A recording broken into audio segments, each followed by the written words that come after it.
قصص الانبیاء حضرت آدم علیہ السلام۔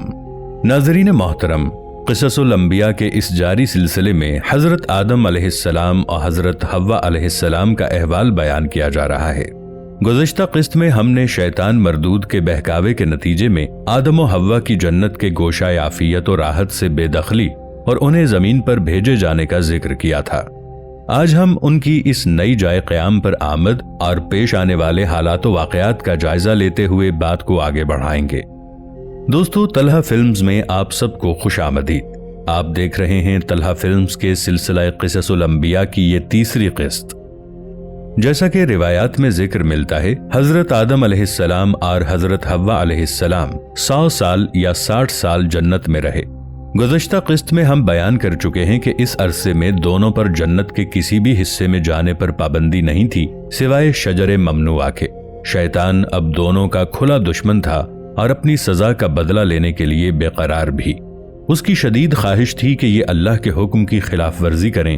پھر شیطان نے ان دونوں کے دلوں میں وسوسہ ڈالا تاکہ ان کی شرمگاہیں جو ایک دوسرے سے پوشیدہ تھیں بے پردہ ہو جائیں۔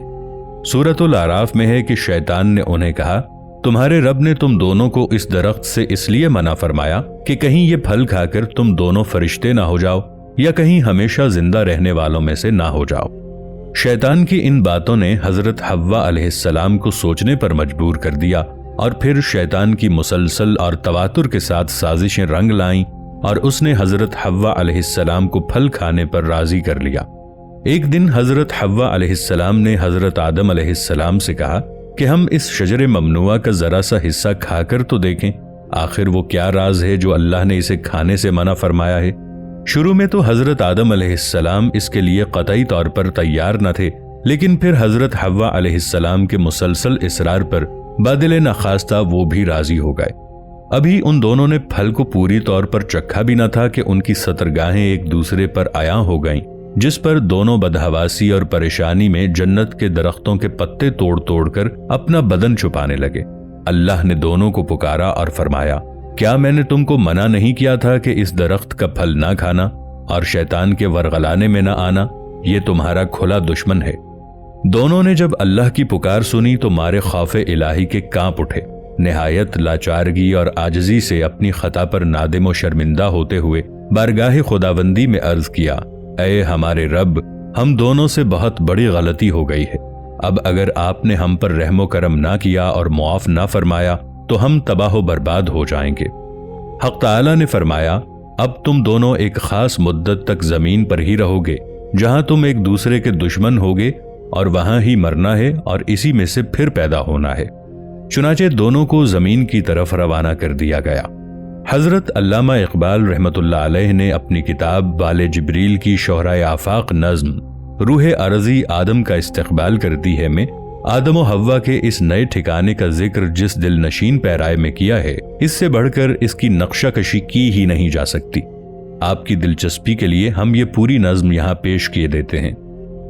کھول آنکھ زمین دیکھ، فلک دیکھ، فضا دیکھ، مشرق سے ابھرتے ہوئے سورج کو ذرا دیکھ، اس جلوائے بے پردہ کو پردے میں چھپا دیکھ، ایام جدائی کے ستم دیکھ، جفا دیکھ، بے تاب نہ ہو مارکائے بیم و رجا دیکھ، ہیں تیرے تصرف میں یہ بادل، یہ گھٹائیں، یہ گنبد افلاک، یہ خاموش فضائیں، یہ کوہ، یہ صحرا، یہ سمندر، یہ ہوائیں، تھیں پیش نظر کل تو فرشتوں کی ادائیں، آئینہ ایام میں آج اپنی ادا دیکھ، سمجھے گا زمانہ تیری آنکھوں کے اشارے، دیکھیں گے تجھے دور سے گردوں کے ستارے، ناپید تیرے بحر تخیل کے کنارے، پہنچیں گے فلک تک تیری آہوں کے شرارے،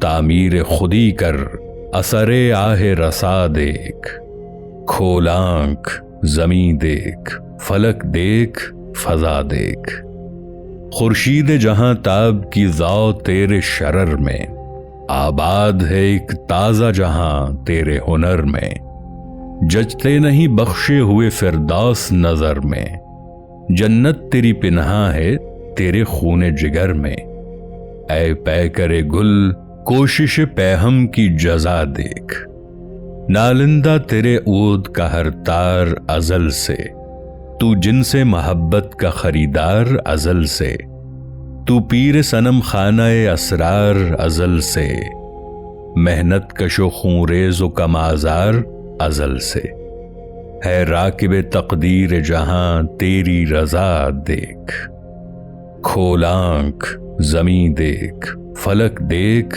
فضا دیکھ۔ ناظرین محترم، جنت کی پرکیف فضاؤں سے اس کرۂ ارضی پر منتقل کیے جانے کے ساتھ ہی حضرت آدم علیہ السلام کو اپنی زوجہ کے ساتھ نئے چیلنجز کا سامنا تھا۔ اب انہیں یہاں نئے ڈھب سے گزر بسر کرنا تھی اور یہاں کے سرد و گرم حالات کا اپنے ہی طور پر مقابلہ کرنا تھا۔ جو مفصل حالات اس ضمن میں صدیوں پیشتر کی کتب میں ملتے ہیں، ان کے بیانات اور مختلف مکاتب فکر کے مابین کئی طرح کے اختلافات موجود ہیں، لیکن اپنی اپنی حد تک ائمہ اسلام، محدثین، مفسرین اور شارحین نے جو کچھ بیان کیا ہے، یہاں ہم ان کی روشنی میں حالات و واقعات کا جائزہ لینے کی کوشش کرتے ہیں۔ ابن کثیر نے قصص القرآن میں روایت کیا ہے کہ حضرت آدم علیہ السلام کو ہند، حضرت حوا علیہ السلام کو جدہ اور ابلیس کو بصرہ سے چند میل کے فاصلے پر دمستمان کے مقام پر اتارا گیا۔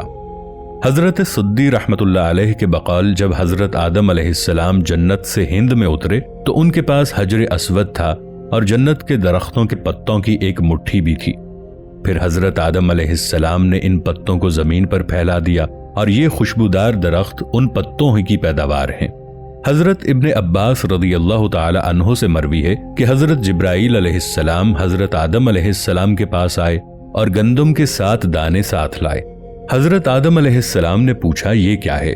عرض کیا یہ اس درخت کا پھل ہے جس سے آپ کو روکا گیا تھا لیکن آپ نے تناول کر لیا تھا۔ فرمایا تو اب میں اس کا کیا کروں؟ عرض کیا ان کو زمین میں بو دیجئے۔ حضرت آدم علیہ السلام نے بو دیے اور وہ دانے وزن میں ان دنیا کے دانوں سے 1,00,000 درجے زیادہ تھے۔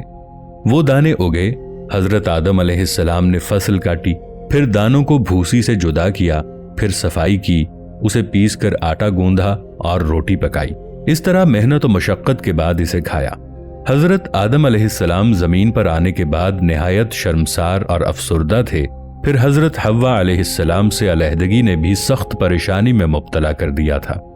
روایت میں ہے کہ آپ ایک طویل عرصے تک اللہ کے حضور گڑ گڑاتے، فریاد کرتے اور آنسو بہاتے رہے، یہاں تک کہ اللہ تعالیٰ کو ان کی اس گریہ وزاری پر رحم آ گیا اور پھر ایک دن حضرت جبرائیل علیہ السلام نے حضرت آدم علیہ السلام کے پاس آ کر انہیں اللہ کی جانب سے معافی کی نوید سنائی۔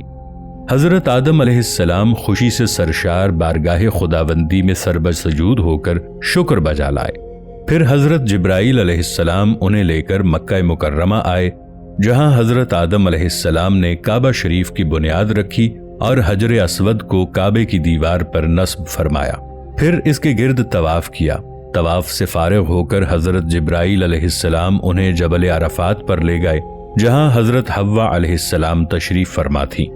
لیکن طویل عرصے کی جدائی اور حالات نے بہت سے جسمانی تغیرات پیدا کر دیے تھے، چنانچہ دونوں ایک دوسرے کو پہچان نہ پائے، جس پر حضرت جبرائیل علیہ السلام نے دونوں کا تعارف کروایا۔ بعض روایات کے مطابق حبوط آدم علیہ السلام کا مقام جزیرہ سرندیب یعنی سری لنکا تھا۔ یہاں یہ دونوں 200 سال تک ایک دوسرے سے جدا رہے۔ آخر خدا نے ان کا گناہ معاف کر دیا اور جبرائیل علیہ السلام انہیں مکہ کے قریب جبل عرفات پر چھوڑ آئے۔ طبری اور ابن الاسیر کی روایت کے موجب خدا نے آدم علیہ السلام کو یہاں کعبہ بنانے کا حکم دیا اور جبریل علیہ السلام نے انہیں مناسک ادا کرنے کے طریقے بتائے۔ جب آدم علیہ السلام زمین پر رہنے لگے تو پھر اللہ نے ان کے لیے عمدہ لباس کا انتظام فرمایا۔ قابل توجہ امر ہے کہ حضرت آدم علیہ السلام نے توبہ و استغفار کا اہتمام کیا تو اللہ کی رحمت و مغفرت کے مستحق قرار پائے۔ یوں گویا دونوں راستوں کی نشاندہی ہو گئی، شیطانی راستے کی بھی اور اللہ والوں کے راستے کی بھی۔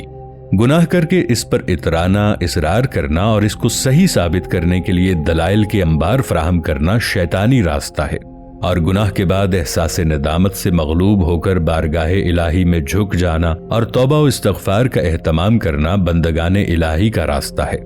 جنت میں سرزد ہونے والی خطا کی تو انہیں معافی مل گئی،